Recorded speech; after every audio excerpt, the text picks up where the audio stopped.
I am Claire Hartley. I am 30 years old. I am an emergency medical technician. And on this cold Sunday morning, I was hiding in a graveyard, crouching behind a stone angel with a chipped wing, spying on my own funeral.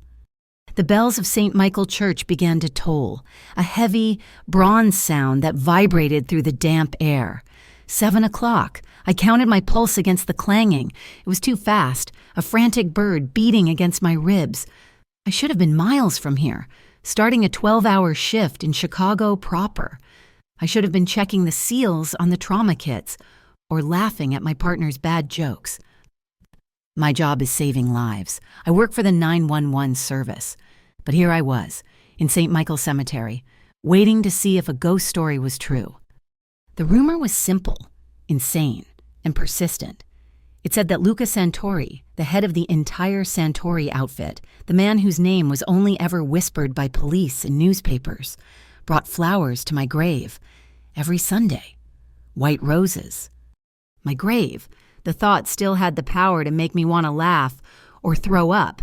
A polished granite headstone, courtesy of the federal government, declared that Claire Hartley, beloved daughter, rested here. It was a lie.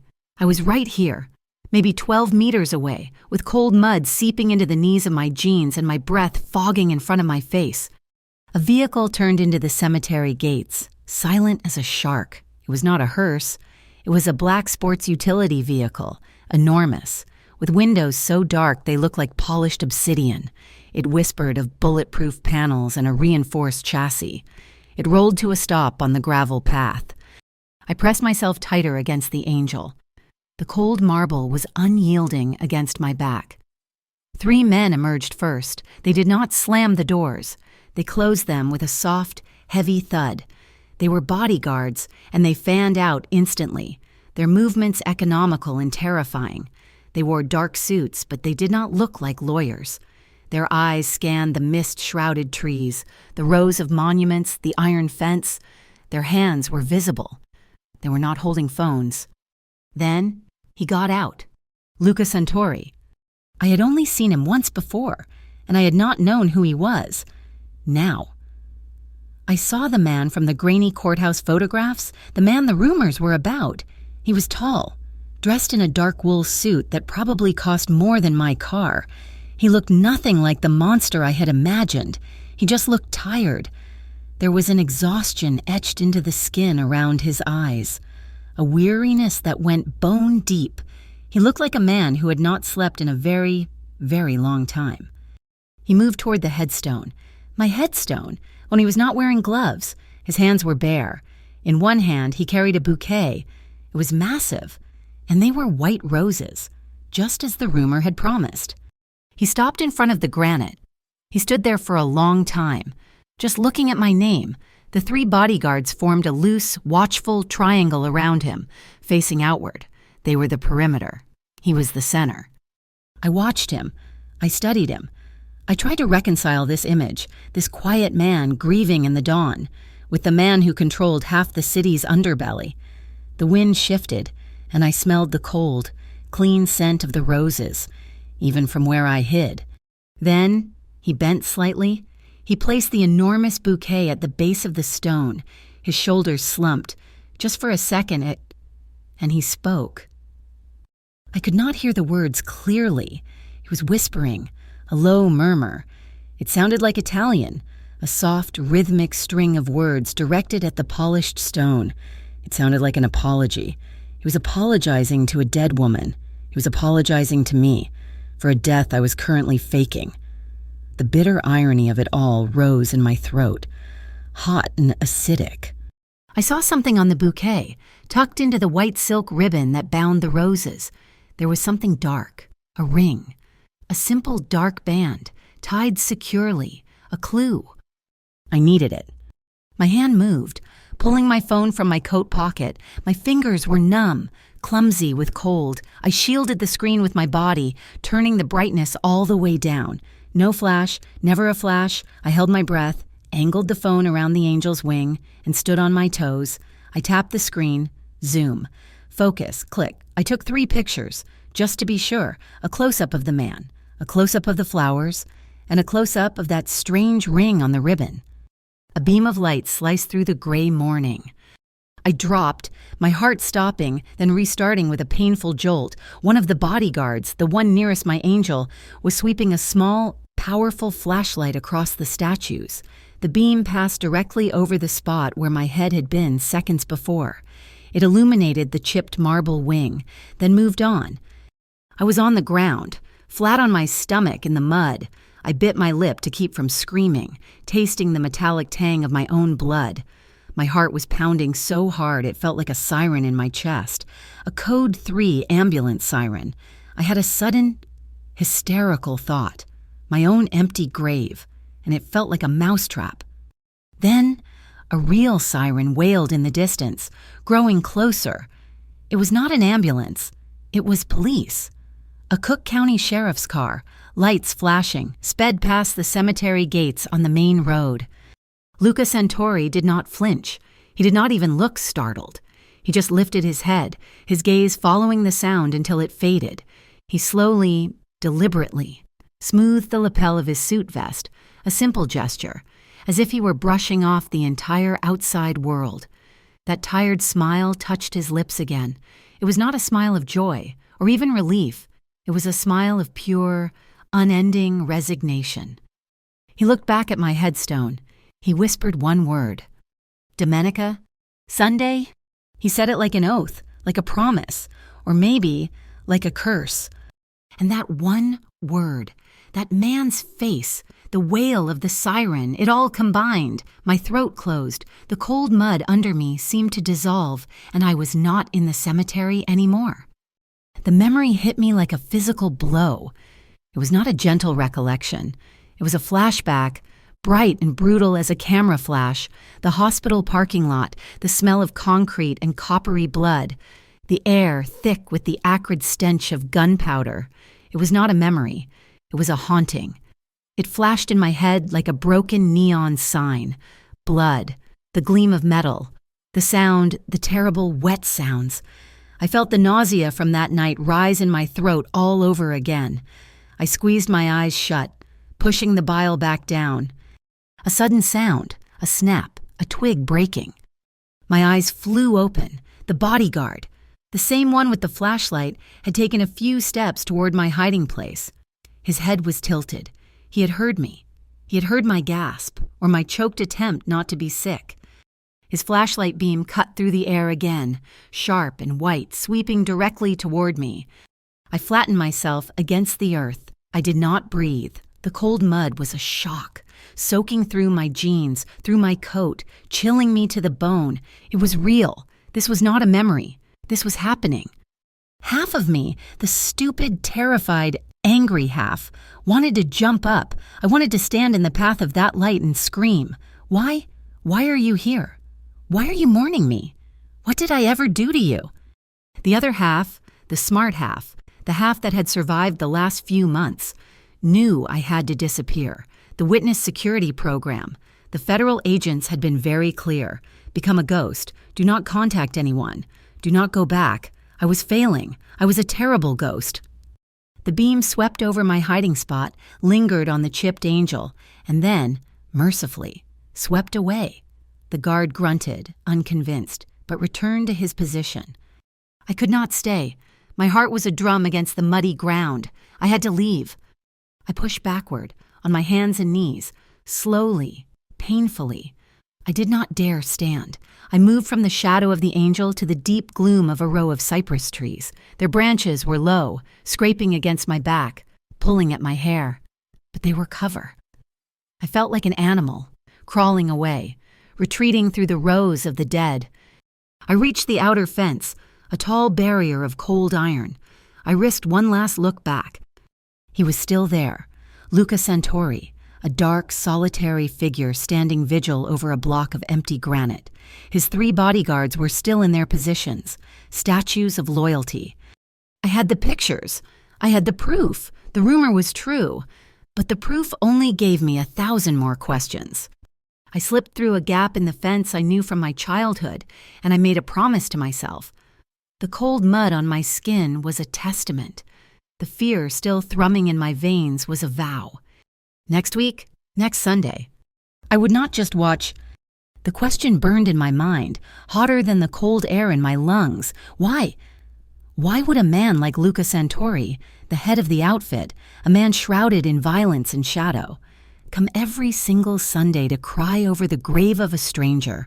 Why would he mourn an emergency medical technician he had never even met?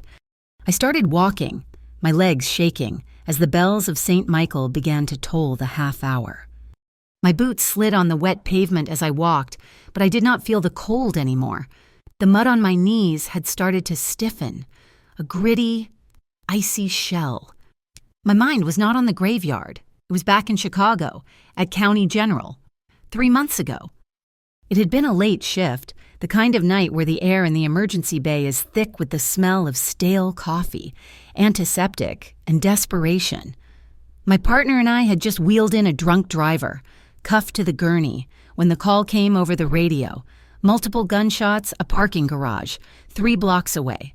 We were the closest unit. We arrived before the police. The garage was a concrete cavern, eerily quiet. Then we saw them. The scene was chaos, a tableau of violence. 2 expensive black sedans were angled strangely. Doors open, we went to work. Triage. My partner took a man slumped over a steering wheel. I went to the one on the ground. He was alive, barely. A massive chest wound. The blood was dark and frighteningly plentiful, soaking through his expensive overcoat. I did not have time to wonder who he was. He was just my patient. "Stay with me, Bao," I said, my voice automatically shifting into that calm, commanding tone we all learn. "I am Claire. I am an emergency medical technician. We are going to take care of you." I was trying to get a pressure dressing on the wound. My partner was calling in the vitals. The man's eyes fluttered open. They were dark, and even in his fading consciousness, they were intelligent. He was trying to breathe, a horrible, wet, gasping sound. He smelled of gunpowder and something else, something expensive, like old leather and spice. He reached out. His hand was huge, and even though he was bleeding out, it felt hot. He grabbed my forearm, his grip shockingly strong. He is, he whispered. His voice was a low rasp, thick with a heavy Italian accent, but the words were English. He was looking past me. "Do not talk," I commanded, trying to apply pressure. "You need to save your strength." He shook his head. A tiny, agonizing movement. His eyes were locked on something. I saw a scar, a thin white line that ran from his knuckle to his wrist. His grip tightened on my arm. He was not grabbing me for help. He was grabbing me to hold me still. He was trying to warn me. Then the parking lot exploded for the second time that night. It was not a bomb. It was a confrontation. 2 more cars, a different set, screeched into the garage. Men piled out, shouting. They were not paramedics. My phone, clipped to my belt for the hospital comms, went off. It was a text alert. In my panic, fumbling to silence it, my glove-covered thumb hit the wrong button. My phone was in my hand, and in the sudden, blinding flash of headlights, I accidentally hit the camera. The flash went off, not once, but 5, 6, 7 times. A burst of photographs illuminating the entire scene. I had just painted a target on myself. The shooting started instantly. It was loud, deafening, the sound amplified by the concrete. I dropped, pulling my gurney down, shielding the patient with my own body, a futile, instinctive gesture. Bullets pinged off the concrete pillars. Glass shattered. When it stopped, 6 more men were down. And then, the sirens. Not just one. All of them. Chicago Police, the Bureau of Alcohol, Tobacco, Firearms, and Explosives, the FBI. The entire parking garage was flooded with blue and red lights in under 2 minutes. My patient, the man with the scar, was unconscious. His hand had finally gone limp on my arm. That was the night I died. They pulled me into a sterile interrogation room, not at the police precinct, a federal building. The man who spoke to me was named Agent Pike. He was all smooth efficiency, with a face that looked like it had never smiled and never cried. He showed me my own photographs, the ones my phone had taken. In the garish, overexposed light of my flash, I had captured everything: faces, guns, the license plate of a car that should not have been there. I wasn't just a witness, I was the star witness. Agent Pike explained it to me. The men in the garage were not just small-time gangs, it was the Santori outfit and the Bratva, the Russian Brotherhood, and I had pictures of a meeting gone wrong. "You cannot go home, Miss Hartley," he said, his voice flat. "They know your face. You lit yourself up like a Christmas tree." He offered me the Witness Security Program, WITSEC, a new life, a new name, total protection. I refused. I had a life. I had a brother. "Your brother," Evan, Pike said, flipping a page in his folder. "United States Navy, currently deployed. What do you think happens to him when they find out you are the witness? They will not be able to reach him on his ship. So they will wait for him. Or they will find a way to send a message." He had me. The thought of Evan, my smart, brave little brother, getting hurt because of me. It was unthinkable. So I agreed. 2 days later, Claire Hartley was officially, and very publicly, killed. A fiery car crash on Interstate 94, a burned-out chassis, a dental record match, so sad, so final. The federal government is very good at funerals when it wants to be. They flew me north, far north, to a small, isolated cabin in the Upper Peninsula of Michigan. It was beautiful, in a lonely, cold sort of way. I was Hannah, a writer on a sabbatical. My handler, a nervous young agent named Miller, checked in once a week. The loneliness was a physical weight. The silence was deafening. I was used to a 12-hour shift filled with sirens, shouting, the rhythmic beep of heart monitors. Here. The only sound was the wind and the endless, whispering fall of snow. I counted snowflakes to try to sleep. I would lie in the small bed, staring out the window, and count. 1, 2, 3.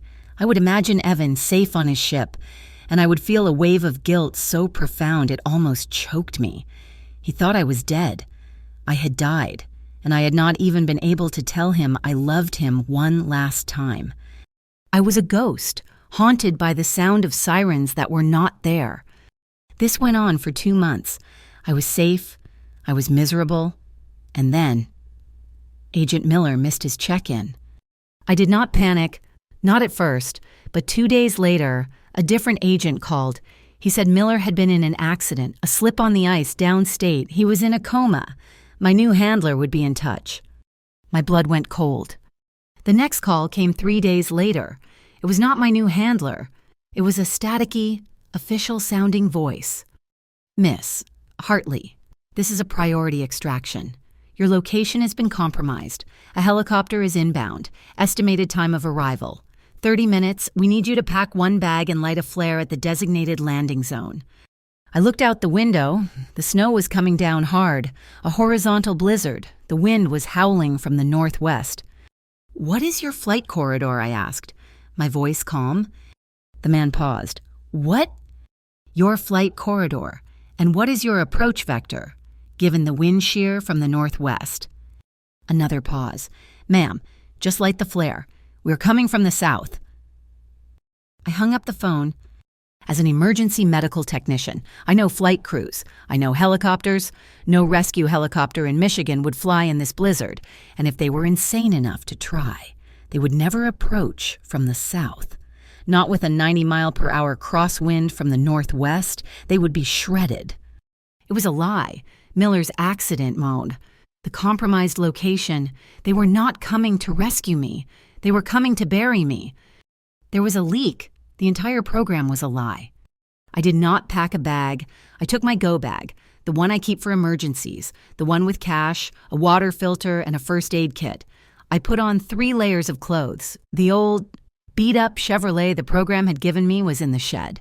I had been studying the local maps, the ones for the Forestry Service. The main roads would be watched, but the logging roads, the ones that snaked through the national forest, they would be empty. I put the Chevrolet in gear and I drove. I drove for 2 days, never going above 40 miles an hour, navigating by the sun and the paper maps. I slept in the car, the cold so bitter my teeth ached. I ended up in a small town in Wisconsin. I found a public library. No, too traceable. I found a small greasy internet cafe. I paid the man at the counter $10 in cash for 1 hour of computer time. My hands were shaking. I was a ghost, but someone was hunting me. I had to know why. I am not a computer expert, but I know how to search. I know what medics talk about, and some medics, the ones who work in the bad parts of town, know about the dark web. I felt my way through it, like a blind person navigating a new house. It was terrifying. I found forums for things I did not want to believe existed. And then I found the bounty. It was not hard to find, not if you knew the right names to search. Baranov, Santori. It was a contract, $10 million. But the contract was not for my death. It was for the person who successfully killed Claire Hartley. It was a reward, and there was a second part, a bonus, and for the elimination of the Bratva members responsible for the parking garage incident. Someone was paying $10 million to the person who had, supposedly, already killed me, and he was also paying to have the men who attacked me, the Russians, hunted down and killed. The contract was signed with a single name, a name that meant nothing to me at the time. Domenica. I stared at the screen. Domenica. Sunday. I left the internet cafe, my heart pounding a new, terrifying rhythm. I was not just a witness. I was a prize. Someone thought I was dead, and he was avenging me, violently. I drove south, back toward the one place they would never expect me to go. Back to Chicago. I lived in the shadows.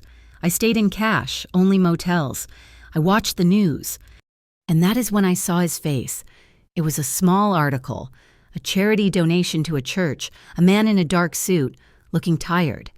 The caption read, "Luca Santori attends a community fundraiser." I remembered the face. I remembered the scar on his hand, the accent, the smell of gunpowder. My patient, the man who had grabbed my arm, the man I had shielded with my body, was Luca Santori. And the name of the bounty, Domenica, Sunday. It all clicked into place, a horrible, perfect, terrifying piece of logic. The man bringing white roses to my grave every Sunday was the man I had tried to save, the man whose life I had, inadvertently, ruined by taking those pictures. He was Luca Santori, and he, under the name Domenica, was the one who had put a $10 million bounty on my killer.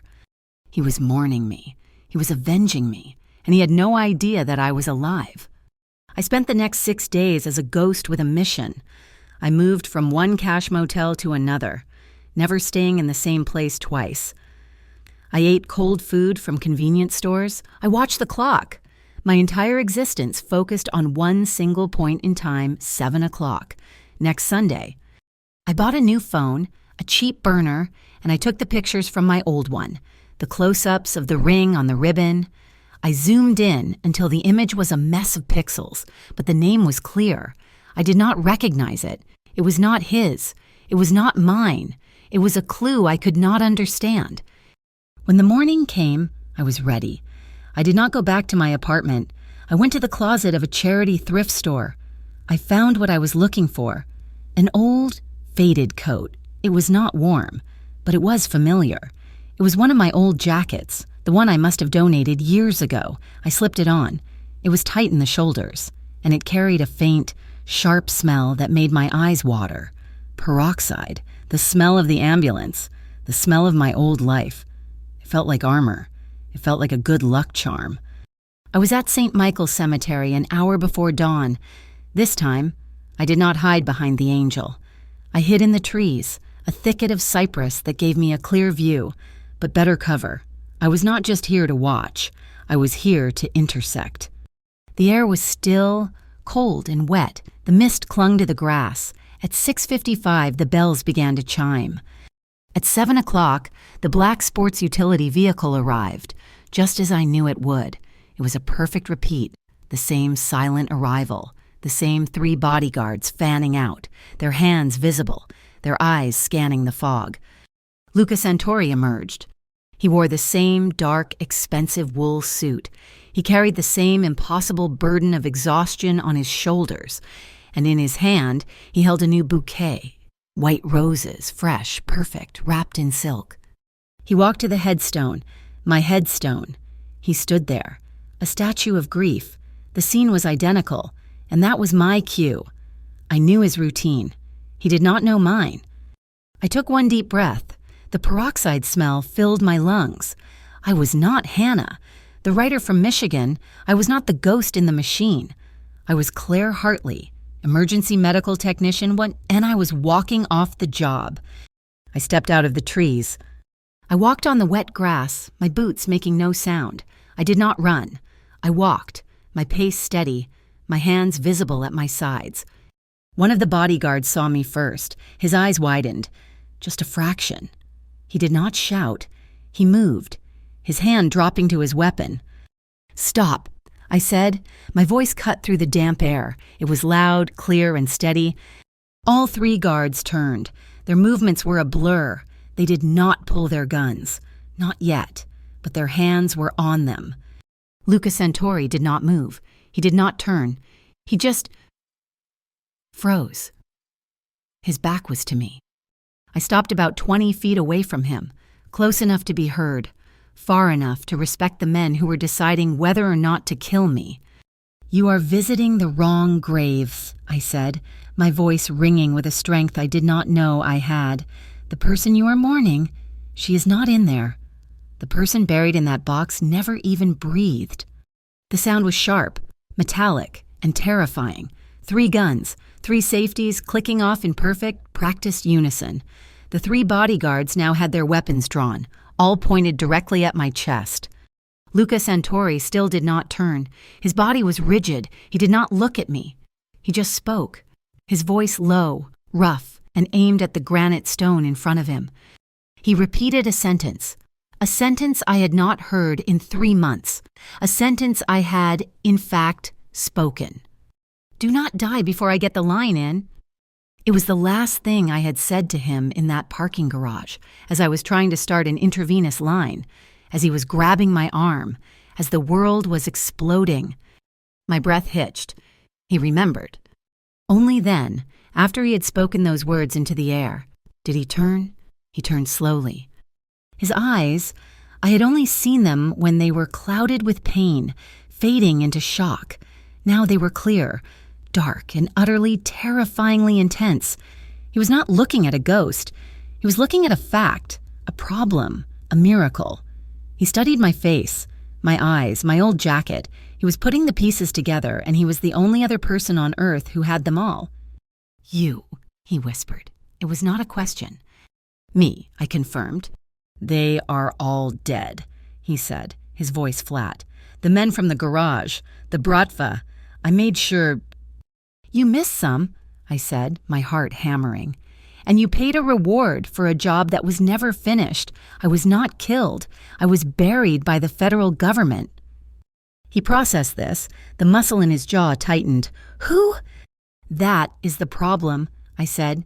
"I do not know, but I'm out of options. The program that was supposed to protect me tried to have me killed. The men you are fighting want me dead. And you are here, bringing flowers to an empty hole in the ground." "What do you want?" he asked. This was it, the precipice. "I have 2 choices for you. Option 1, you help me find the leak in the Federal Bureau investigation, the person who sold me to the Bratva. You give me the resources to expose them. And then, you help me disappear. For real this time. A new identity, far away from Chicago, far away from all of this." He watched me, his face unreadable. "And option 2. Option 2, I said, is that you protect me, right here in Chicago. You keep me alive, breathing and healthy, until I can stand in a courtroom and testify against Oleg Baranov, against the men who shot you, and against the federal agent who betrayed me. I give them the truth, and then I leave." Luca Santori held my gaze. The silence stretched. The bodyguards had not moved. Their guns were still trained on me. He gave that same tired smile I had seen last week, the smile of pure, unending resignation. "I choose option 3, he said softly. I frowned. "I did not give you an option 3. "I keep you alive," he said, taking a step toward me. The guards tensed, but he lifted a hand, a tiny gesture, and they held their positions. "I keep you alive, Claire Hartley, long enough for you to choose again." Before I could answer, before I could process what that meant, another sound cut through the air. Sirens, but they were not the distant wail of a police car. This was different. This was close. A black sedan, an unmarked government car, screeched to a halt at the cemetery gates, blocking the path. Two more followed. Men in dark suits and windbreakers piled out. They were not mobsters. They were agents. A woman stepped out of the lead car. She was tall, with dark hair pulled back into a severe bun. She wore a practical suit and an expression of pure iron. She was all business. "Claire Hartley," she shouted, her voice booming across the graveyard. "Step away from him. You are a federal witness. You are to come with us now." Luca did not look at her. He just looked at me. "Your protectors." "My betrayers," I whispered, my blood turning to ice. I recognized the woman, Agent Catherine Walsh. She was Pike's superior. She was the one who had signed off on my death. "You are compromised, Miss Hartley," Walsh yelled, advancing with 3 agents. "We are taking you back into the witness security program." "No," I shouted back. "The program is compromised. Pike tried to have me killed." "Agent Pike is a respected agent," Walsh snapped. "You are coming with us, now." "She is not going anywhere." Luca's voice was quiet, but it carried. Walsh stopped. She finally looked at him. "Luca Santori, you are interfering with a federal witness. You can be charged." Luca smiled. He reached into his pocket, pulled out his phone, and dialed a number. He did not even look at it. "Naya," he said into the phone. "St. Michael's Cemetery. We have an issue with the FBI. And call Father Romano. Tell him I need him to bless a new arrangement." He hung up. He looked at me. "They cannot take you if you are not theirs to take." It happened fast. Within 10 minutes, 2 more cars arrived. One was a sleek black sedan, and a woman I'd never seen before got out. She was young, sharp, and carried a briefcase that looked like it could stop a bullet. The other was a simple priest's car, and an old man with white hair and a kind face emerged, looking confused but resolute. The lawyer, Naya Cortez, walked straight up to Agent Walsh. "Agent Walsh, I am Naya Cortez. I represent Mr. Santori. I am also, as of this moment, representing Miss Claire Hartley. Is my client under arrest?" Walsh looked furious. "She is a witness in federal protection. A program from which she just fled, claiming an attempt on her life by one of your agents," Naya Cortez countered smoothly. "She is, at this moment, a private citizen, standing in a public place. She has just retained me as counsel. She will not be answering any questions, and she will not be going anywhere with you." "This is a matter of national security," Walsh blustered. The old priest, Father Romano, stepped forward. "Agent, please, this young woman looks terrified. She's clearly in spiritual distress. She has requested my guidance. I am offering her the sanctuary of the church until this can be sorted out." It was a brilliant, ridiculous, perfect trap. Here was Agent Walsh, with her federal agents trying to forcibly drag a woman away, while a high-powered lawyer and a beloved local priest physically stood in her way. It was a public relations nightmare. Walsh knew it. She looked at me, her eyes filled with frustrated rage. "You are making a terrible mistake, Miss Hartley. You are choosing the man who started the war over the people trying to end it." "The people trying to end it sent me to a cabin with a leaky helicopter," I said, my voice shaking. "I am staying here." Walsh stared at me for a long, hard second, then she nodded. "Fine, but you are no longer our witness. You are on your own." She turned, her agents falling in around her. They got back in their cars, and they were gone. The silence that fell was heavy. It was just me, Luca Santori, his 3 guards, his lawyer, and the priest. "Well," Naya Cortez said, smoothing her suit, "that was bracing, Father. Thank you for your time." The priest nodded to Luca. "My son, you are walking a complicated path." "She is the one who is complicated, Father," Luca said, his eyes never leaving me. The lawyer and the priest left. We were alone again. Just me and the mob. "So," I said, my knees finally starting to shake, We have a new goal. Find the leak, find Oleg Baranov, and prepare my testimony." "We," Luka said, "have a goal."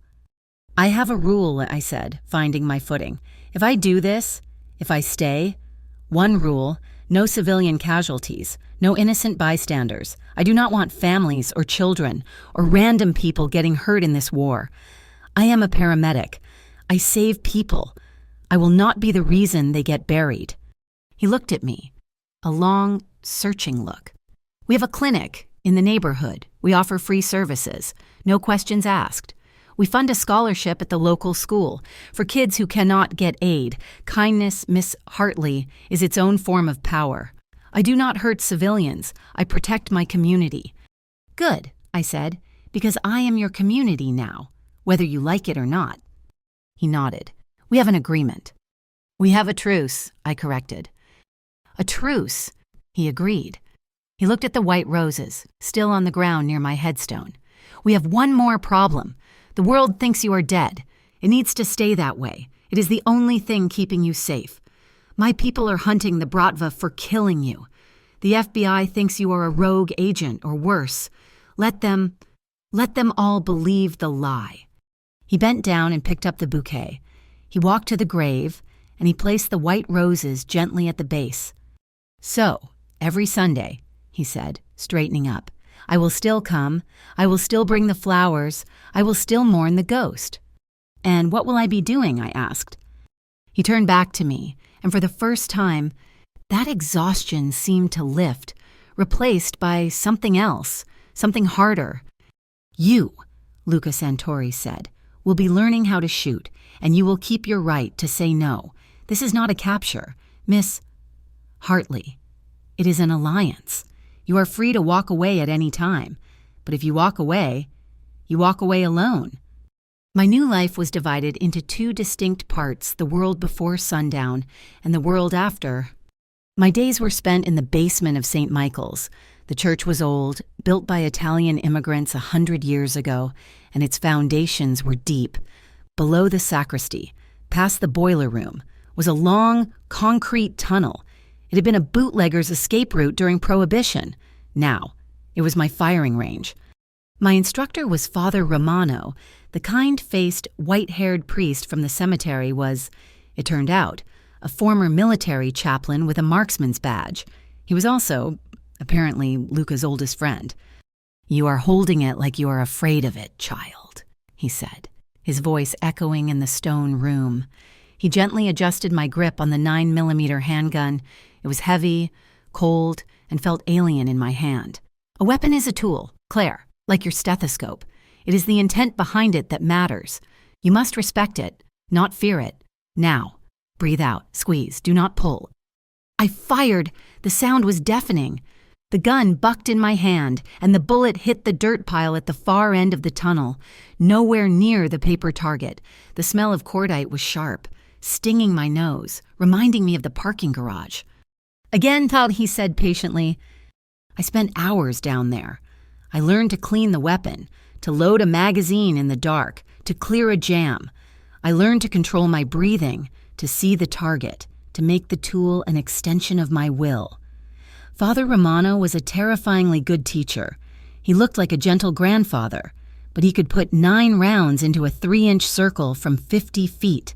He shot, as he said, like breathing. I shot like I was having an asthma attack, but I was learning. My nights were for my other education. Luca had given me a room, a secure office, in the back of a coffee importing warehouse. It was anonymous, warm, and it smelled like roasted beans and burlap. He had given me a new laptop, one that ran on a closed network, and a stack of files. "This is everything my people have on Baranov," he had said, placing the box on the desk. "And this," he added, handing me a thumb drive, "is everything we have on your friends at the FBI." I worked with the same methodical focus I used for triage. I was an emergency medical technician. My job was to assess, analyze, and act based on data. I applied that logic now. I had my old ambulance logs, the ones I had backed up to a personal cloud drive years ago. My entire career, every call, every route, every timestamp. I began a new kind of triage. I cross-referenced my logs with the dates of known shootings between the Santori outfit and the Bratva. A pattern emerged. I saw the locations of the shootings, then I looked at the data Luca's team had gathered on the FBI's movements. On 3 separate occasions, a major firefight had broken out, and on all 3 occasions, my ambulance had been routed by a last-minute change from dispatch to a different call, a minor incident, blocks away, just minutes before the shooting started. Someone was making sure I was not a witness. Someone was clearing the field. Then, I looked at the night of the parking garage. My team was not supposed to be there. We were called because we were the closest unit. We were not diverted. Why? I pulled up the dispatch logs for that night, and I saw it. The call for the drunk driver that had pulled us back to County General, the one that made us available for the garage shooting. That call had been placed by a burner phone that was later recovered from a federal agent's desk. Agent Pike? The same Agent Pike who had so calmly offered me a new life. He had not just found a witness, he had created one. He had maneuvered my ambulance into the line of fire. He had set me up, knowing the garage was a volatile meat, hoping the flash of my camera would capture the evidence he needed. He had put me in harm's way. And then he had rescued me. And when I became a liability, he had sent the helicopter. The leak was not just a leak, it was the source. I showed my findings to Luca. He looked at the screen for a long time, his face carved from stone. "He used you," Luca said, his voice quiet. "He used you as bait." "He's not the only one I'm worried about." I said, "He's one agent. This feels bigger." "It is," Luca agreed. "We will find the rest." He closed the laptop. "That is enough for tonight. You need to eat." He did not ask me. He told me. He took me out of the warehouse, and we walked. Little Italy was alive. Even in the cold, string lights were hung between the buildings. The smell of garlic and baking bread was everywhere. He led me to a small, unassuming restaurant, the kind of place with red checkered tablecloths and Chianti bottles holding candles. The entire restaurant knew him. They called him Luca, not Mr. Santori. They treated him with a deep, quiet respect. It was not fear. It was affection. He was funding a new community center. He had paid for someone's grandmother's surgery. He was, as he had said, protecting his community. He led me to a table in the back. It was a community dinner, a fundraiser for the scholarship fund he had mentioned. He was donating anonymously, but he was also here, present, listening to the people. An old man at the table next to us started coughing. It was not a simple cough. It was a deep, racking, wet sound. He was struggling for breath, his face turning a dusky gray. Chronic obstructive pulmonary disease. I recognized it instantly. "He needs his nebulizer," a woman, probably his daughter, said in a panic. I was out of my chair before I had even thought about it. "I'm a paramedic," I said, my voice calm. "Sir, I need you to look at me. Breathe with me. In, out." I turned to the daughter. "Where is his medication?" "He forgot it." She cried. I looked at the man. His lips were blue. "I did not have my kit. Do you have a rescue inhaler albuterol?" He shook his head, wheezing. "Luca," I said, not looking away from the man. "I need a hospital. Now." Luca was already on his feet, but he was not calling an ambulance. He was walking to the bar. He spoke to the bartender. A quick, low sentence. The bartender nodded, disappeared, and returned a second later. Not with a phone, with a small, black bag. Luca brought it to me. I opened it. It was a full medic kit. Not as good as the one in my ambulance, but it had what I needed, a portable nebulizer, vials of medicine. "How?" I whispered, my hands already working, prepping the treatment. "Our clinic," he said simply. "We keep kits in the neighborhood." I put the mask on the old man's face. The fine mist of medication began to flow. I held his hand. "Just breathe, sir. You are doing great. Just breathe." We sat there, me and Luca, at a table in a small restaurant. While I administered emergency medical treatment, the chemistry between us was not about danger. It was not about the guns or the secrets. In that moment, it was about this: a shared, quiet understanding. He had provided the tools. I had provided the skill. Together, we had saved a man from suffocating. When the old man was breathing normally, his color returned. I packed up the kit. The daughter was crying, thanking me. Luca just watched me, his dark eyes holding an expression I could not read. It was not just gratitude. It was understanding. He saw me, the real me, not the ghost, not the witness, the paramedic. The quiet did not last. 2 days later, we were driving. Luca was driving his black sports utility vehicle, and I was in the passenger seat. We were on Lakeshore Drive, the city skyline a glittering, cold jewel to our left, the dark water of the lake to our right. "Walsh wants to meet," Luca said, his voice tight. "Agent Walsh, why?" "She is angry. She says you are evidence and we are tampering. She wants to pull you back in." I told her no. "She will not stop." I said, "She will try to grab me." "Let her try," Luca said. And then the world exploded. A massive black truck, the kind used for hauling gravel, slammed into our passenger side. It had come from a side street running a red light, moving at an impossible speed. The bulletproof glass held, but it spiderwebbed into 1,000 fractures. The impact threw me against my seatbelt, the lock biting into my chest. Luca wrestled with the wheel. The truck was still coming, pushing us, scraping against the side of our vehicle with a sound like a scream, trying to push us over the guardrail and into the freezing lake. "He's trying to push us," I yelled. "I see him," Luca shouted. He stomped on the gas, but the truck was too heavy. I looked back. The truck's windows were blacked out. Bratva, it had to be. "Ice!" I screamed. I saw a patch on the bridge ahead, a dark, slick sheen on the pavement where the wind from the lake froze the spray. Hit the ice and turn. "What do you—" "Do it. Like you are pulling a bootlegger's turn. I was an ambulance driver and a Chicago winner. Luca, hit the ice, hit the brake, and turn us toward the impact." He did not hesitate. He trusted me. The second our wheels hit the slick patch, Luca slammed the brakes and wrenched the wheel to the right. It was a perfect, terrifying, controlled skid. The sports utility vehicle spun, a 180-degree turn on the ice. The truck, which had been pushing forward, was suddenly met with the front end of our much heavier, reinforced vehicle. The physics of it was brutal. The truck driver was not expecting it. He tried to swerve, but he was on the ice too. His massive vehicle slid out of control and smashed headfirst into the concrete bridge abutment. We were facing the wrong way on Lakeshore Drive. The engine was steaming, but we were alive. Luca was breathing heavily. "You are," he said, "a terrifying woman." Then I saw the blood. "You are hit," I said, my voice all paramedic.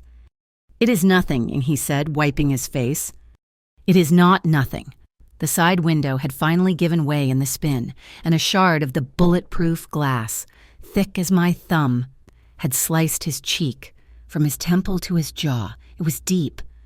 "Drive," I ordered, unbuckling. "Get us off this bridge." He drove to the coffee warehouse, pulling into the garage, the door sealing us in.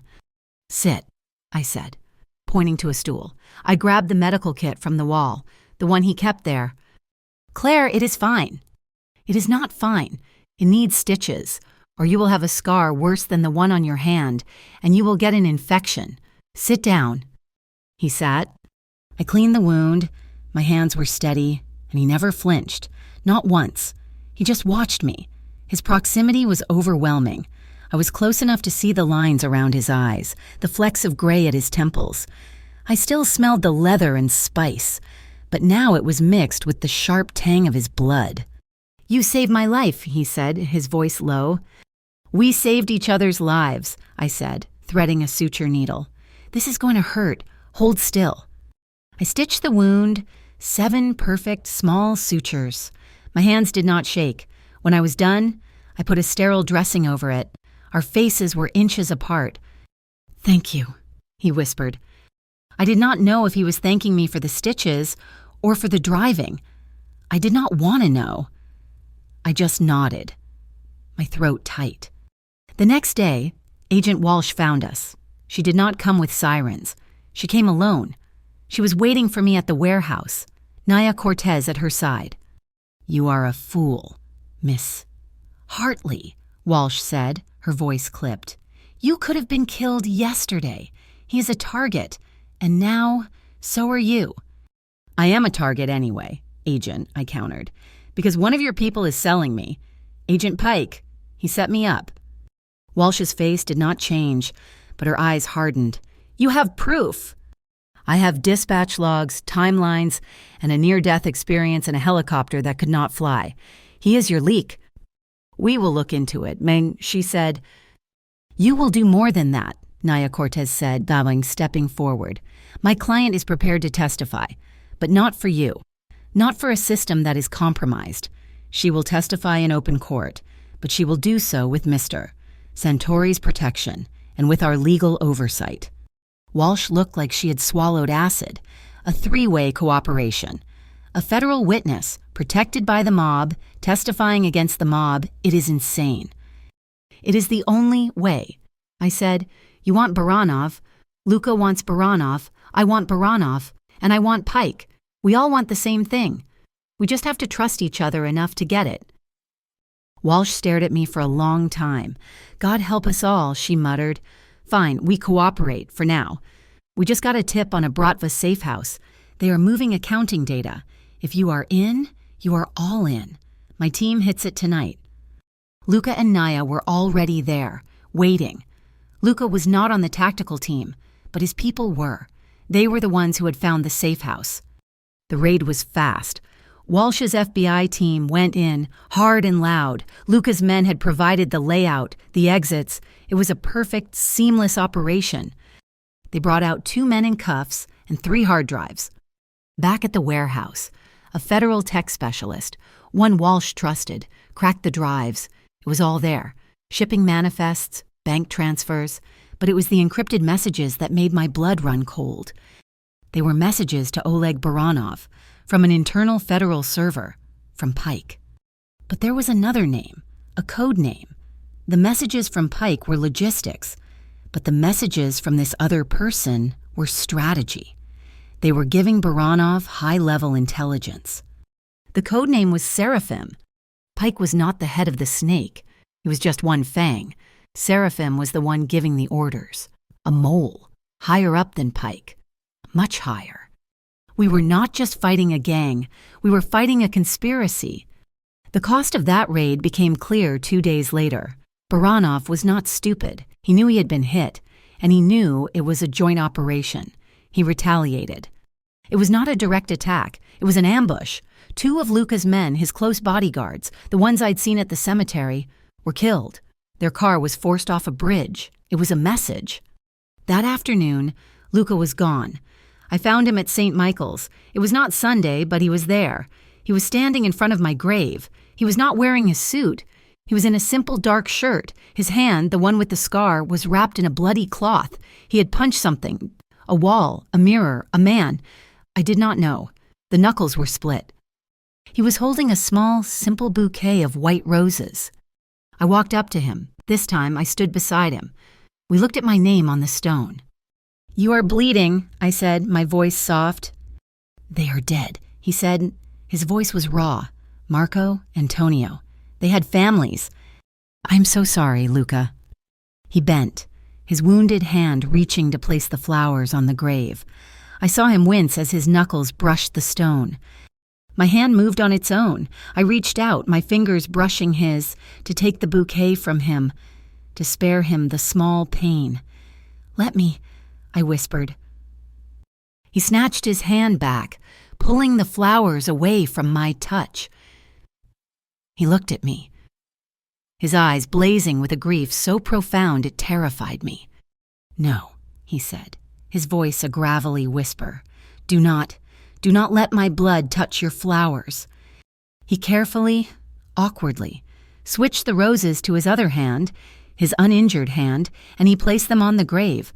He was protecting me, protecting my memory, protecting the last clean thing he had. He was keeping his violence separate from my innocence. We stood there as the sun began to set, the cold wind whipping around us. My burner phone, the one Walsh had given me, buzzed. It was a text, a new threat. It was from Baranov. He had sent it to Walsh, knowing she would pass it to us. He knew about the priest. He knew about the church. The message was simple. Give me the emergency medical technician ghost before the preliminary hearing, or I will burn St. Michael's to the ground, with the old man inside it. The threat was not an abstraction. Baranov's message changed everything. We were no longer just preparing for a trial. We were preparing for a siege. We moved Father Romano out of the rectory, a task that he argued against with surprising fire until Luca promised him he could hear confessions from our new location. We were not at the church. We were not at the coffee warehouse. We were in a half-renovated factory on the south side, a vast, cold space of exposed brick and steel beams. It was one of Luca's clean logistics properties. It was also, as of 48 hours ago, our fortress. And we were not alone. Luca had moved in the driver, the one man who had survived the Bratva truck attack on the bridge. His name was Andre, and he was terrified. He was our secondary witness, the one who could place Baranov at the scene, giving orders. He was hiding here with his wife and their 2 small children. The attack came on Sunday, not in the morning, not at the graveyard. It came at night, under the cover of the worst snowstorm of the year. The blizzard hit Chicago like a fist. The snow was not falling, it was a horizontal, blinding white wall. The wind howled, rattling the new, uncaulked windows of the factory. It was the perfect night for an assault. All city services were crippled. Response times would be non-existent. It started just after 8 o'clock. One of Luca's men stationed on the roof saw the first flicker of movement in the adjacent lot. 3 dark vans, engines off, rolling to a stop, their tires silent in the deep snow. They are here. Luca's voice was calm over the small radio he had given me. He was on the main floor. I was on the second with Andre and his family, and our go bags. How many? I whispered, my voice sticking in my dry throat. At least 12, maybe more. They are cutting the perimeter fence. I looked at Andre's wife. She was clutching her children, a boy and a girl, both under the age of 6. They were just shadows in the dark, their eyes wide. It is time, I said to her, my voice shifting into that paramedic calm. Just like we practiced, we are just taking a new way out. The first gunshots were a muffled pop, pop, pop from outside. The assault had begun. I grabbed the folded canvas gurney and a high-intensity flashlight. Stay behind me. Do not look down. Just hold on to my coat. I led them to the old fire escape. It was an exterior metal staircase, slick with ice. The wind tore at us, trying to rip us from the building. I shined the light down. It was a 20-foot drop to a snow-filled alley. I will go first, I said. Send the children down to me, one by one, then you. I helped Andre lower his son. The boy was crying silently. I caught him, setting him on the gurney, then the daughter. I strapped them in together. 2 small, terrified bodies. Oh, okay, Andre, your turn. I said. I looked up. His face was white. They are in the building, he whispered. I hear them. A new sound, the shattering of glass on the first floor. Shouting, in Russian. "Da, go," I yelled. I pushed Andre's wife onto the stairs and started lowering the gurney, hand over hand, the frozen metal burning my skin. Then a light, a red dot, a laser sight, dancing on the brick wall next to my head. A sniper. I dropped, pulling the gurney with me. The children were safe below, shielded by a dumpster. I pushed the family toward a gap in the alley fence. Run to the church. Father Romano is there. Go, go. Andre and his wife grabbed the gurney and fled into the white chaos. I was alone, behind a pile of frozen trash, with a sniper trying to find me. I looked up. The shot had come from the roof of the building opposite us. A flicker of movement. He was there. I pulled my medical bag close. My mind was racing. I could not stay here, but I could not move. I fumbled inside the bag. My fingers brushed a roll of medical tape. It was not white. It was the roll I used for marking contaminated gear, a bright, almost fluorescent, radioactive green. An idea, insane and desperate, formed. I unclipped the radio. "Luca, where are they?" "All over the main floor. They are trying to push up the central stairs. We have them bottlenecked. They have a sniper. East building, roof." "I see him. We cannot get a clean shot." "I need a diversion," I whispered. "I need you to draw his fire." "What are you doing?" "I'm being a medic. Tell me when." I waited.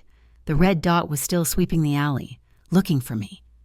"Now!" Luca's voice yelled, and a burst of automatic fire erupted from the first-floor window, aimed not at the sniper, but at the vans in the street. The sniper's laser snapped to the window. In that instant, I moved. I ran, low and fast, out of the alley and across the street, into the lobby of the sniper's building. It was an abandoned textile mill. I did not take the stairs. I took the fire axe from the wall, and I went through the drywall into a maintenance shaft. I climbed, my hands and knees raw, following the pipework. I could hear the wind. I was getting close to the roof. I emerged from a vent, silent as the falling snow. He was there, 20 feet away. He was prone, his rifle trained on Luca's building, his back to me. He was wearing dark Bratva gear. I crept forward, and he had no idea. I was not going to shoot him. I was not a killer. I got within 5 feet. I took the roll of fluorescent tape. I ripped off a long piece, and I slapped it hard right between his shoulder blades. He roared, jumping up, thinking he had been shot or stabbed. He spun around, his rifle swinging. "What?" he yelled, his face a mask of confusion. He saw me, a woman in a thin coat, holding a roll of tape. "You have been marked," I said, my voice dead calm. He looked at me, utterly bewildered, and that was when Luca's man, the one who could not get a clean shot, finally saw a target. The bright green tape, a perfect X on the sniper's chest as he faced me, was unmissable. The shot was clean. The sniper just folded, dropping his rifle, a look of pure surprise on his face. I did not wait. I ran back, down the stairs this time, and across the street, back into the war zone. I found Luca on the main floor. He and 2 of his men were holding the central stairwell. Baranov was on the landing above them, in the half-shadow. Santori Baranov's voice was a booming roar, laced with a thick Russian accent. "You hide behind a woman. You are a coward. This is my city. I protect these people." "These people," Luca yelled back, I am reloading. "You sell poison to their children. You squeeze them for every dollar. I give them order. You give them sentiment." I saw my chance. While they were shouting, I slipped past the firefight and into a side office. The building's electrical plans were still on the wall. I knew what I had to do. They were running on generators, but they were also running a high-frequency jammer. It was why our phones were dead. I found the breaker box for the second floor. I grabbed a rubber mat from the floor, and I pulled the main.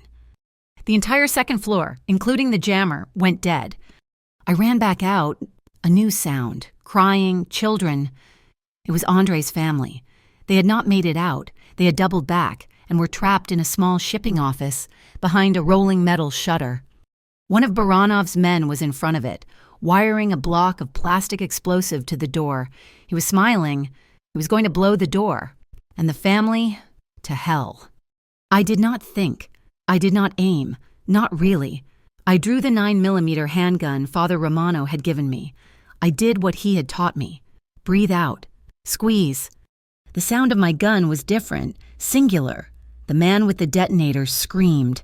Dropping the device as the bullet tore through his hand, he looked up, saw me, and raised his other hand. I fired again, center mass.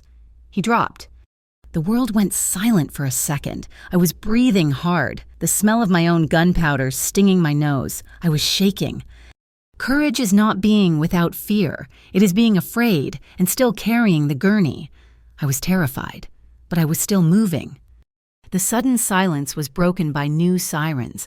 This time, they were not a threat. They were the cavalry. The factory's main bay doors exploded inward, and the black sports utility vehicles of the FBI flooded the space.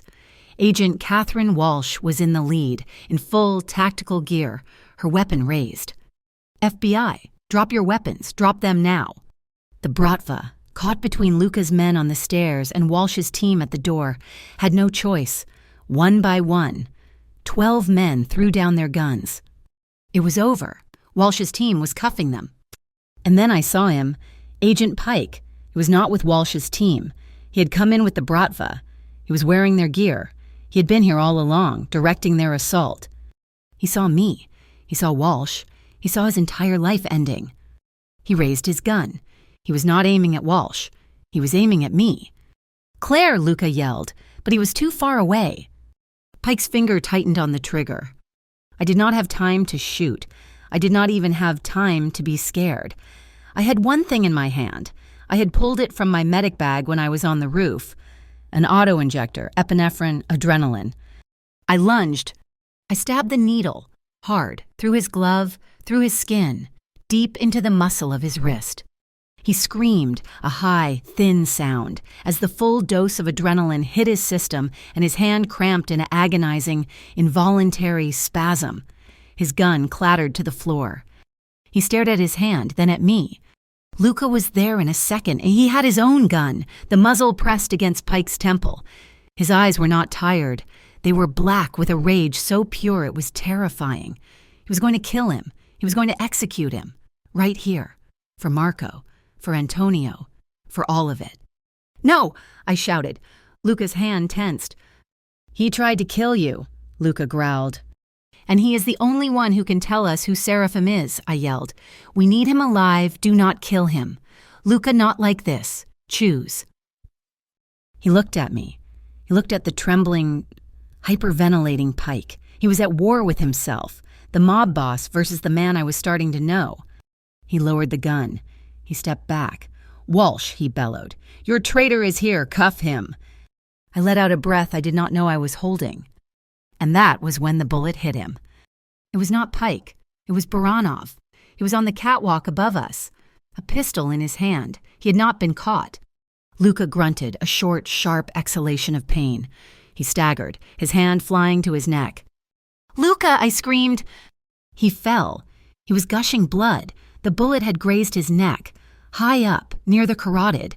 It was not a direct hit, but it had torn something. He was choking. I could hear the high-pitched whistling sound, a compromised airway. I was on him in a second, my medic bag flying open. "Pressure hold this!" I yelled at one of his men, shoving a stack of gauze at the wound. He was drowning in his own blood.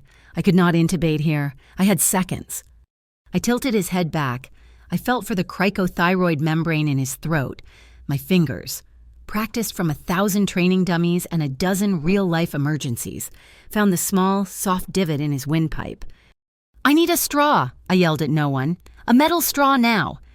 One of his men, the one not holding the pressure, looked at me, confused. "What?" I saw it. On the floor. A stainless steel water bottle, dropped by one of the Bratva. It had a metal straw. I grabbed it. I wiped the tip on my coat. I said a silent prayer. "Hold him," I commanded. I took my scalpel from the kit. One quick, precise, vertical cut. I spread the tissue. And I inserted the metal straw, a clean, perfect, horrifying insertion, directly into his windpipe. A field cricothyrotomy.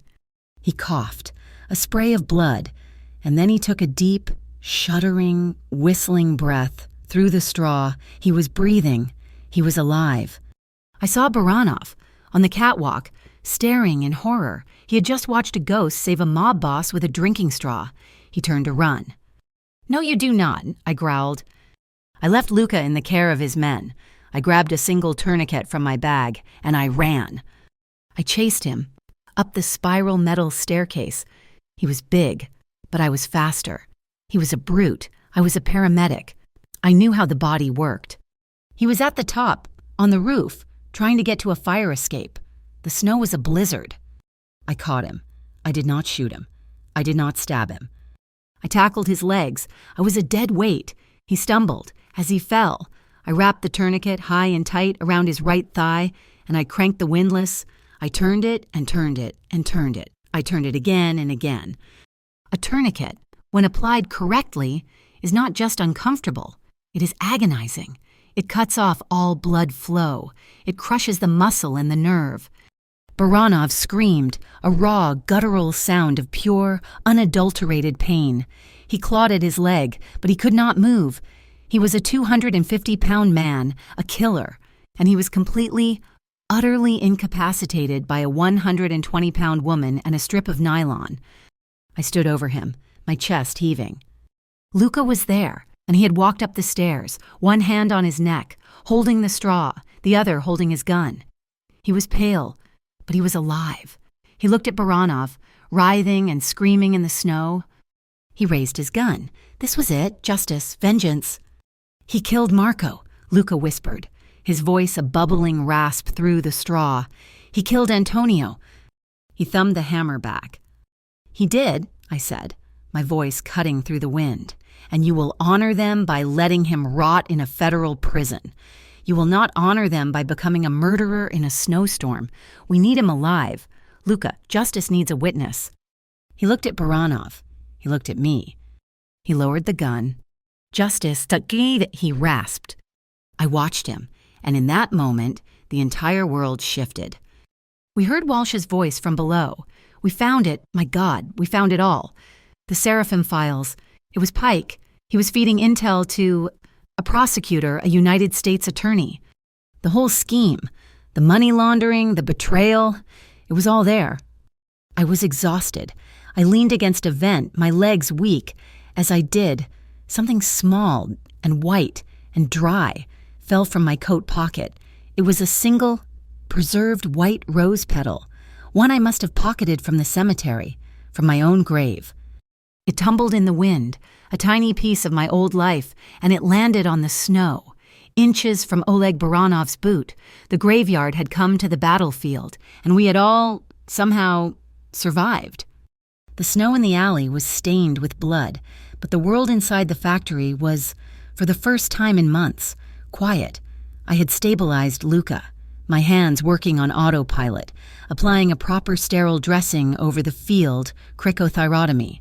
Walsh's tactical medics, seeing what I had done, just nodded, their faces grim with professional respect. They took him and Baranov and the whimpering, adrenaline-sick Agent Pike, and they were gone. The dawn broke over Chicago, a temporary, fragile peace. The storm had passed, leaving the city muffled in white, but the media had caught the scent. The story was too big, too insane to be contained. A massive joint operation, the arrest of Oleg Baranov, the betrayal of a decorated federal agent, the indictment of a United States attorney, the one Pike had named as his handler in a desperate, panicked confession. The name Seraphim, the ambitious prosecutor, was suddenly all over the news. The bribery lists found on the hard drives were sealed by a federal judge, but the rumors were deafening. The first act of our new, strange peace was a funeral. Little Italy did not have a parade. It had a vigil. 2 days after the factory, the entire neighborhood gathered outside St. Michael's, which Baranov had threatened but never touched. They came for Marco and Antonio, the 2 bodyguards who had been killed. The street was closed. Hundreds of people stood in the cold, their breath fogging in the air, holding small white candles. I stood in the shadows of the rectory, next to Father Romano. Luca was not there. He was in a secure wing of County General, the same hospital where I had once worked, recovering from surgery to repair his throat. I watched as the families, the widows, were presented with flowers. I saw the men from the restaurant, the old man whose breathing I had saved. He was there, his hat in his hand. This was the community Luca protected. This was the family he had built. It was complicated, and it was real. I finally understood what he was fighting for. It was not just territory. It was this. The negotiation took place 3 days later. It was not in a federal building. It was not in a warehouse. At Naya Cortez's insistence, we met in the sterile, neutral territory of her law office. Agent Catherine Walsh sat at one side of the massive mahogany table. her face a mask of ironclad control. I sat at the other with Naya. Luca sat at the head of the table. He had a thick white bandage on his neck. He could not speak above a hoarse whisper. His lawyer, Naya, did the talking for him. "Let us be clear," Naya began, her voice sharp. "My client, Miss Hartley, is not a witness in your custody. She is a cooperating citizen who was nearly killed by your systemic failure. She will testify." Walsh nodded, her eyes on me. "We appreciate that." "She will testify," Naya continued, "in open court, and she will not, under any circumstances, be returning to the witness security program. That is non-negotiable." Walsh's eye twitched. "She needs protection. Baranov's organization is not entirely gone." "She will have protection," Luca whispered. His voice was a raw, gravelly sound that sent a shiver through me. "My protection." "We cannot have a federal witness under the protection of a known organized crime figure," Walsh said, her voice dripping with ice. "Then we have a problem," Naya said, "because Miss Hartley will not be protected by the organization that employed Agent Pike, the man who set her up, and Seraphim, the man who tried to have her killed. Your system is broken. Agent Walsh, we are offering a new one." The document they signed was a memorandum of agreement. It was, as Naya called it, a masterpiece of legal gray areas. I would testify. The FBI would provide a visible, official security detail, but my location, my safety, my day-to-day life would be managed by a private security force, vetted and funded by Luca. It was mutual oversight. We would be watching the federal agents, and they would be watching us. In return, Luca provided his own package, financial data, shipping logs, everything he had on the Bratva, and, in a move that stunned Walsh, a detailed accounting of his own gray market logistics, with a plan to move them into full, taxable legitimacy within 2 years. He was cutting ties with the violent parts of his past, not just for me, but for himself. Walsh looked at the data, then at Luca. "You are giving this up." "I am evolving," Luca rasped. Pike confessed. Walsh said, looking at me. "He gave us everything. He confirmed your timeline. He set you up. And he gave us the deputy regional agent." My heart stopped. "Wait, I thought the prosecutor was Seraphim." Walsh shook her head. "The prosecutor was a snake, yes. He was taking bribes, directing Pike, but he was not Seraphim. Seraphim was the one inside the FBI, the deputy regional agent, Pike's direct superior. He was the one who sent the helicopter for you in Michigan. He was the one feeding Baranov our high-level tactics. We arrested him this morning. Your testimony, Miss Hartley, has done more than just take down a gang. You've exposed a cancer in my own house."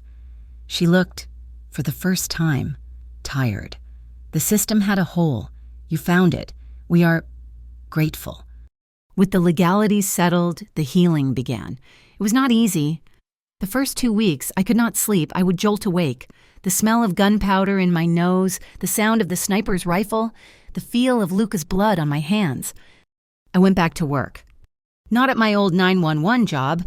I could not.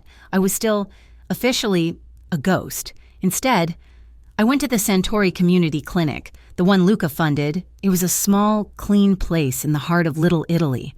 I volunteered.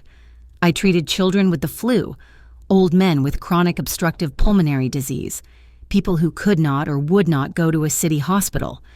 My hands, which had been shaking, became steady again, the simple, tactile work of medicine, the act of applying a bandage, of listening to a heartbeat. It was a balm. It was grounding. When the night terrors came, I would sit on the floor of my new, secure apartment, and I would do the grounding techniques I taught my patients. I would name 5 things I could see, the record player Luca had given me, the stack of medical journals, the heavy, locked, secure door, 4 things I could feel, the wooden floor, the soft wool of my blanket, the pulse in my own wrist. I was alive. I was here. Luca was healing, too. His throat scarred over. His voice returned, though it was permanently rougher, a lower, quieter version of what it had been. But his nightmares were different from mine. He had the nightmares of a man who had given orders. He had the rage of a man who had lost his people. One night, he was in my apartment, in the small kitchen, pacing. He was agitated, talking about a shipment, a problem with the new clean logistics. "He's trying to cheat me," he said, his hands clenched into fists. "After everything, he thinks he can—" "Luca," I said, putting my hand on his arm. His muscle was tense, hard as iron. "Breathe." "I am breathing," he growled. "No," I said, stepping in front of him. "You are not. You are surviving. Breathe with me, like I taught you." I had shown him, half as a joke, the box breathing technique we teach to calm panic patients. Inhale for 4, hold for 4, exhale for 4, hold for 4. He looked at me, his eyes dark, but he did it. He stood in my kitchen, this powerful, feared man, and he inhaled, his chest rising. He held it. He exhaled, the sound a long, slow sigh. He held it. We stood there for a full minute, just breathing in a box, his shoulders relaxed, his hands unclenched. "Better?" I asked. He nodded. He reached out, his hand, the one with the scar, and he touched the bandage on his own throat. "Who," he whispered, "is saving whom?" "Claire." The line was gone. The boundary between mob boss and witness, protector and protected, it had vanished. It was just us. We ate chicken soup. I made it. He ate it like he had not tasted real food in 20 years. We listened to an old Frank Sinatra record on the turntable. The music was soft, nostalgic, and unbelievably normal. "I have rules," I said, as the music played. He looked up from his soup. "Okay. Rule 1, no lying, not to me, not ever. I have lived as a lie for too long. I want the truth, even if it is ugly." He nodded. "The truth?" "Rule 2, you do not force me. You do not coerce me. You do not protect me into a corner. I have my own voice. I have my own will. I keep my right to say no." "You will always have that right," he said, his voice firm. "Rule 3, I said, my voice softer. No blood on my floor. I know who you are. Luca, I know what you have done. I accept it. But I am a medic. My home is a clean space. The violence, it stays outside. In this apartment, we heal." He looked at me for a long time. He got up from the table. He walked to the kitchen sink. He rinsed his bowl. He put it in the dishwasher. He turned and faced me. "No lies," he said. "Your choice. And no blood, I swear." The trials were fast, with Pike and Baranov's full confessions.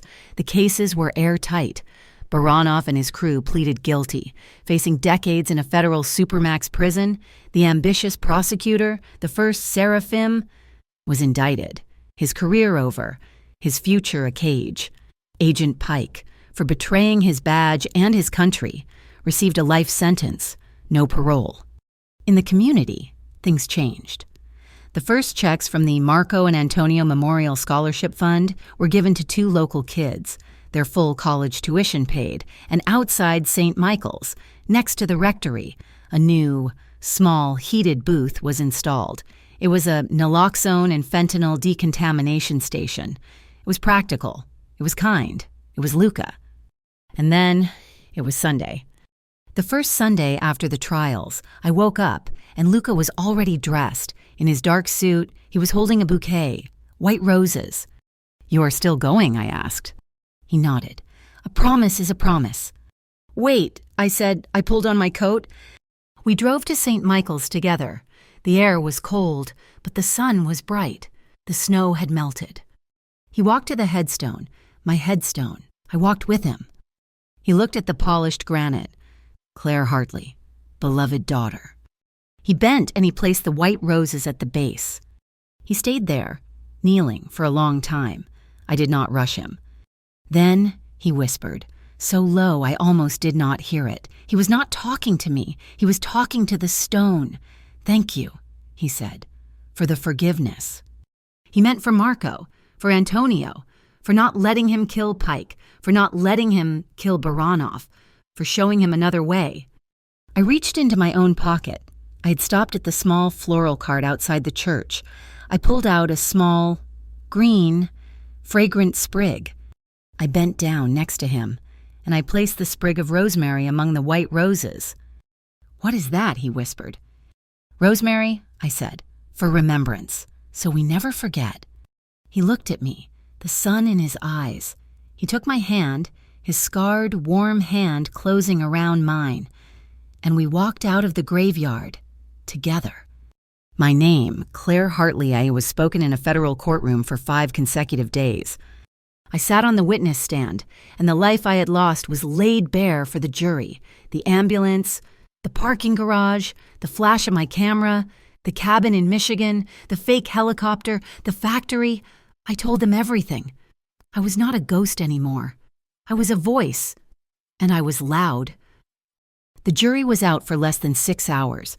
The verdicts were a clean sweep. Guilty, guilty, guilty. Oleg Baranov, his men, the U.S. attorney, all of them. The media went insane. They called me the ghost paramedic. They tried to spin my story into a romance, a sensationalist headline about a mob boss and a witness. They camped outside my apartment. I refused every interview. I did not give them a single word. My life was not a headline. It was mine. While the media was focused on me, Luca was moving. He called a press conference. He stood there, the white bandage on his neck now replaced by a thin, red scar. He did not whisper. He spoke, his new, rough voice carrying a weight that silenced the room. He announced he was dissolving 2 of his largest holding companies. He was selling his non-traditional assets. He was, in his words, reinvesting. He was pouring millions of dollars into clean logistics, and in a move that shocked the city. A massive project to build affordable, low-income housing in his neighborhood. I watched it on the television, from my apartment. Agent Catherine Walsh was standing in the back of the press conference, her arms folded, her face unreadable. She was not there as a federal agent. She was there as an observer.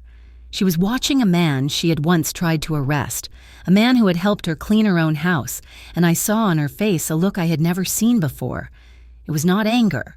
It was not suspicion. It was a kind of hard, pragmatic respect. A week later, I got a call from a secure line, my brother. Evan's ship had docked at the naval station in Norfolk for 48 hours. Luca had arranged it, a private jet, a no-questions-asked flight plan. I stood on the deck of the massive aircraft carrier, the wind whipping my hair. He was in his white uniform. He looked older, stronger. He saw me. His face crumpled. "Claire." I ran. We held on to each other, right there on the flight deck, and we both just wept. He was holding me so tight I could barely breathe. "I thought you were dead," he whispered into my hair. I grieved you, Claire." "I'm so sorry. Evan," I cried. "I'm so sorry. I could not tell you." He pulled back, his hands on my shoulders. He looked at my face, my eyes, as if to make sure I was real. He saw the new lines of exhaustion, the shadows. "Who did this to you?" he asked, his voice suddenly hard. "It is complicated," I said, and I laughed, a wet, broken sound. He looked around at the 2 stoic men in dark suits who had escorted me. "This is your life now." "It is the life that kept me alive," I said softly. He looked at me for a long time. Then he pulled me in again. A gentle hug this time. "It does not matter," he said, his voice thick. "You are alive. That is enough. That is everything." I flew back to Chicago that night, and I felt that for the first time like a whole person. I had to come to terms with the gray. The world was not black and white. It was not good guys and bad guys. I was an emergency medical technician. I was trained to see trauma, to fix what was broken, but this was different. I was in love with Luca Santori. I was in love with a man who had, certainly, ordered men to their deaths, who had built an empire on foundations I did not want to look at too closely. The moral ambiguity of it should have suffocated me. But then I would remember. I would remember the parking garage. My memory of it had changed. I used to remember the man grabbing my arm in warning. But now, I remembered the other part, I had been shaking. My hands, which I needed to be steady, were trembling with terror, and his hand, his hot, scarred hand, had closed on my forearm, and it had not been just a warning, it had been an anchor. In his own moment of dying, he had felt my fear, and he had, in the only way he knew how, tried to hold me steady. That was the man I loved, the man who ordered violence, and the man who held my arm to stop my shaking, the man who brought flowers to an empty grave. We made new promises, not of forever, but of now. If you ever slip back, Luca. I told him one night, as we listened to the Sinatra record, if you ever go back to the man who would have killed Pike in that factory. What? He asked, his voice quiet. I will be the one who turns on the siren, I said. I will be the one who comes for you. I am a medic. I will not watch you bleed out. He nodded, accepting this. And if you ever want to leave, he said, his hand covering mine, if this life, if I become too much, I will not stop you. I will not hold you. I will hold the door for you. Claire, you will always have your right to say no. It was not a cage. It was freedom, wrapped in a bond I could not explain.